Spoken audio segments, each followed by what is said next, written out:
We're trying to remember where we'd seen each other before, and Mark's got a better memory than me. I'm getting old, so I'm getting old. But he said, "Did you get that? Did you get that T-shirt you were going to buy?" No, I didn't. And then David said, "That's because you were in the ladies' department, not the men's department." Nice one, I like that. Okay, Mark, come and share, and the Lord bless you, sir. And David will come share with you. Yeah, you can use that one. I've used that. Hiya, my name's Mark. I'm just going to share a small bit of my testimony. I've just finished a rehabilitation programme. For most of my adult life, I abused drugs, and for the last 15 years of my life, up until 11 months ago, I was a heroin addict. So just share a wee bit, and so here we go. So I grew up in Alloa, just near the water, in a single parent family, and I've not got any horrific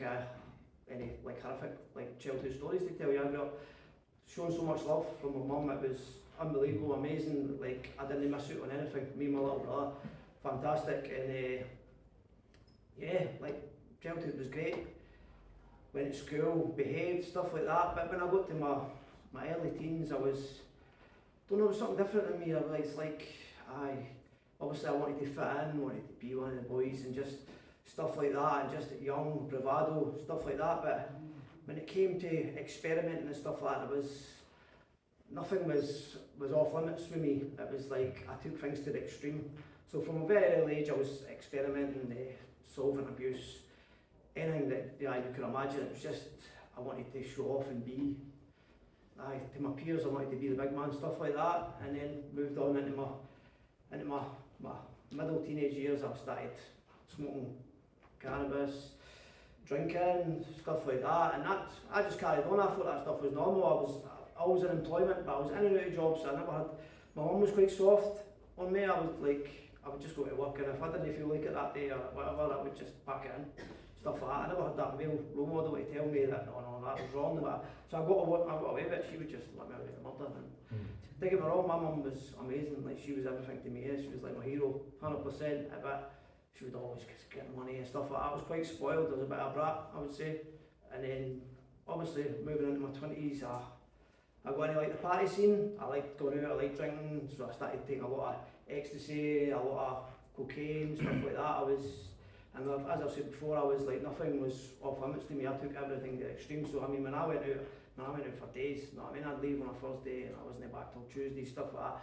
So as I was moving into my mid-20s, my mental health was starting to get shot, the amount of tablets and that I was taking. I didn't know, sometimes didn't even know at the weekends what was real, what wasn't. It was like, that was absolute chaos, the life I was living, absolute madness. But at the time I thought it was normal, but it came to a point where these weekends became a bit too hard for me recovering.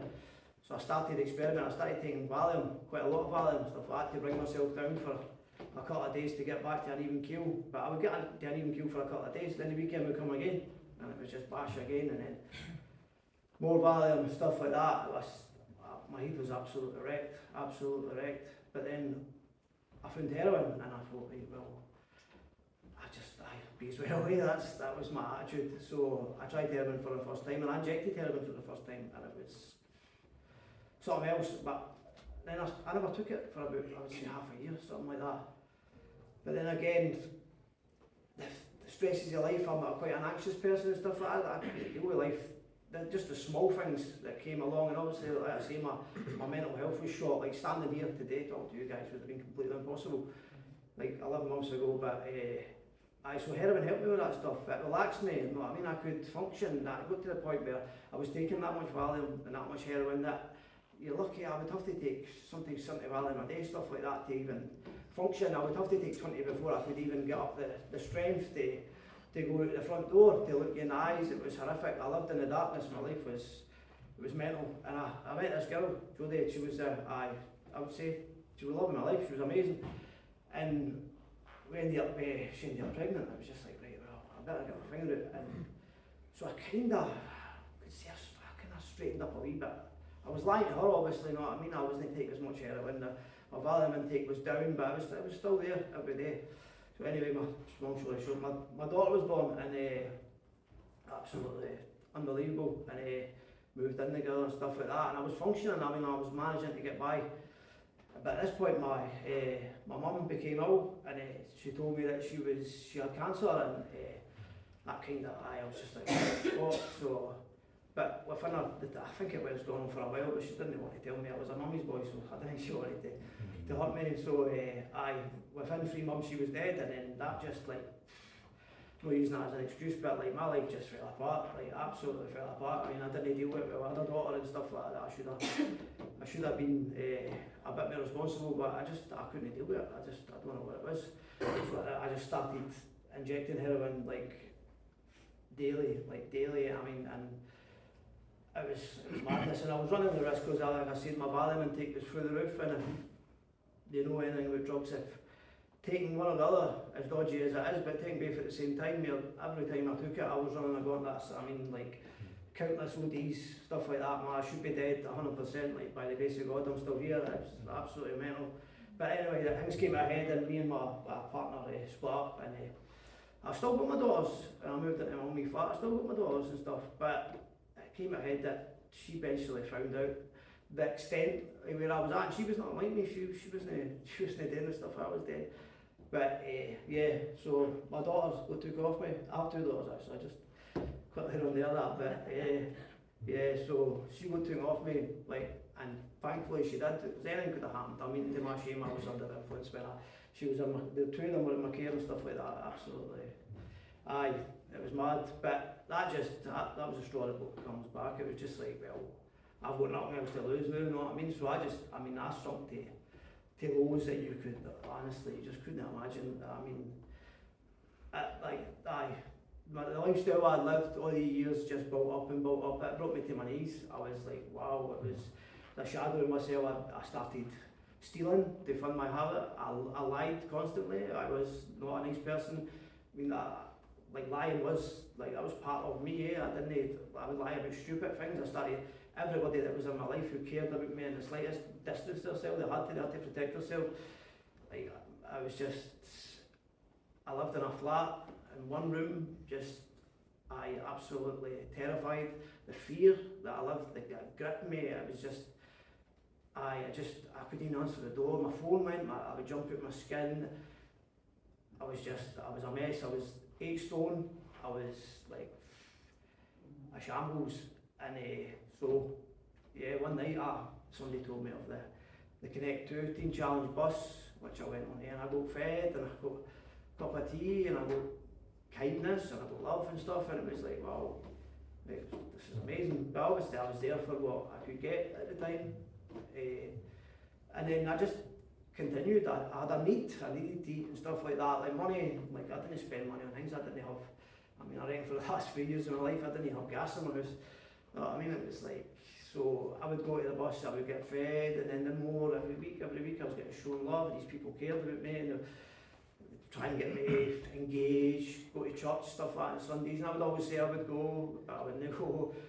And I wasn't trying to be bad, I was just in that place, like, to me, to come into a church, like, oh, you guys not here, it's impossible, you know what I mean? And my addiction was that strong that physically I would be in withdrawals quite a lot, you know what I mean? If I didn't have it that one day, you know what I mean, I was straight into withdrawals, so it was quite bad. So, and the guys, Connect 2 Teen Challenge guys, just didn't get up.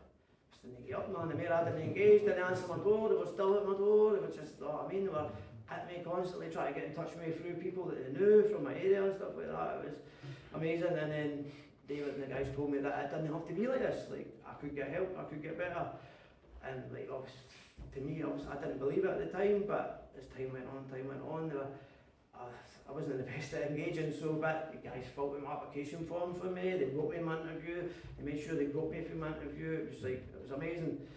They kept engaging with me for the 3 weeks after my interview, so to make sure that I actually got to the haven, because like I said, like, I was running the gauntlet, I should be dead. That's like mad. And it was just amazing. I went to this place called the Haven in Kilmacombe, and it was in Inverclyde, and it was just like, what? Something else, and it was tough.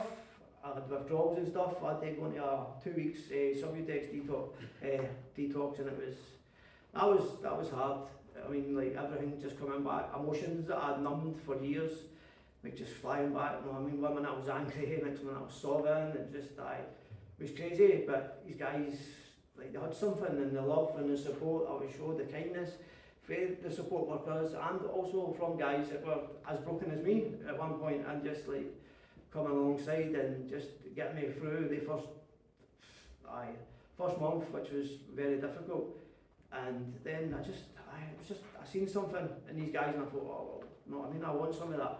So I spoke to my head of support, pastor and stuff at the Haven, and I made a commitment, I gave my life to the Lord, but I said I don't think I was saved at all. And we went one night, after about a month and a half, we went to this place in West Kilbride, and this guy came in to me and says, oh, God's gave me a word, I've been watching you all night, and so he prayed for me, and he read Romans 15:13 over me, and he laid hands on me and he prayed for me, and something happened to me that night, wow, just, I can't explain what went through my body, and just, I had to leave the room, the emotion, but I wasn't sad, I mean, it just wasn't sad, but I couldn't stop crying. It was crazy, and since that day I can honestly say I've not been the same person. I don't speak the same, my mannerisms aren't the same, I don't look at people the same. It's just a transformation. It's absolutely mental. And everybody else notices it, family notices it and stuff like that.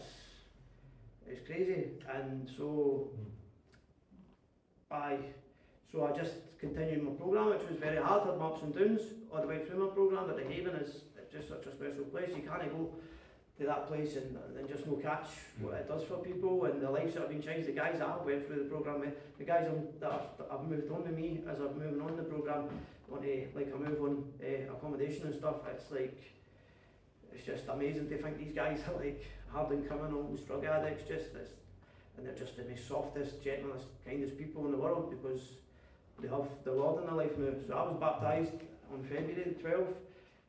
And I was given a verse, and it was Psalm 94:19, and it was when anxiety was great within me, your consolation brought joy to my soul, and I just that just summed me up. Like I said, fear, darkness brought to my knees, and now coming into my programme, I come back, I help, we connect to a volunteer with David and the guys, and it's just amazing. I mean, to feel that people respect me and judge me enough now from the person I was 11 months ago to come back and give me the kind of responsibilities. It's fantastic. I feel totally blessed, and there's things in my life, like my daughters and stuff like that, I'm not 100% yet, but I have a peace and I have a calmness about it. I know it will be alright, and I truly believe that. My life is so much different since that night. I believe the Holy Spirit came into my life that night, and it hasn't left me since. I mean, I'm up and down at times. It's still tough coming from the life I led, the violence, the crime, stuff like that, but I stand here today, so I thank you guys for listening. Cheers.